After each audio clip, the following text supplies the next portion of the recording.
As you see me here demonstrating a few of the screening processes, the functional movement screen is a tool used to evaluate 7 fundamental movement patterns, typically in individuals with no current pain, complaints, or no muscle skeletal injuries.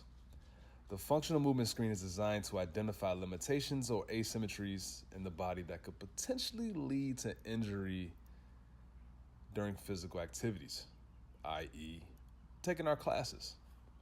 We're going to assess the deep squat, which the deep squat assesses, as you can see here, the symphony of mobility and stability of the pelvic, knee, and ankle joints. I don't have it demonstrated on here, but the hurdle step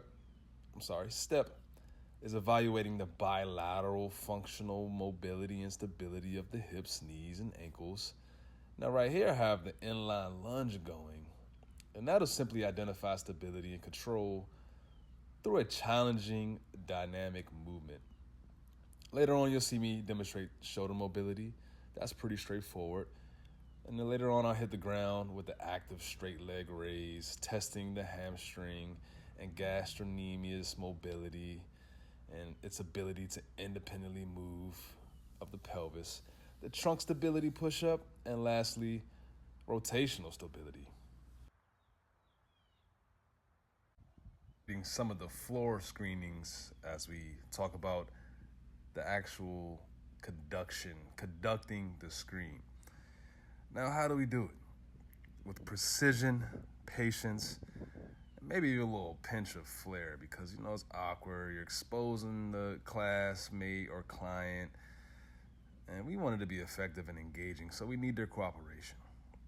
So first off, prepare the stage. Ensure the environment is free of distractions. You want your participants to focus on their movements and not some music playlist. Demonstrate each screen or movement with mastery. Show how it's done. Show the member how each movement is supposed to be done. Hopefully you can pull it off. I can show you better than I can tell you. Observe keenly. Watch like a hawk. Look for signs of discomfort, compensation of the movements, or of course, asymmetries. Now, score objectively. Use a standardized scoring system that we have from 0 to 3 for each movement. And as always, give them 3 opportunities and take their best score. Now, consistency is key in tracking the progress over time.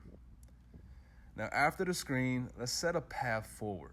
Give them some goals to look forward to and push towards. Following the screening is not just about handing out scores. It's about creating a tailored action plan. Use the insights that we've gained to customize their workouts, and adapt the exercises to address specific needs and limitations of each participant. Set some goals, establish achievable milestones based on their screening results, and educate and empower the participants by sharing knowledge about their body and the importance of movement health. Remember, this is not a pass or fail. It's a starting line for each participant. It's a sprint, we gotta jog. Before we jog, we gotta walk.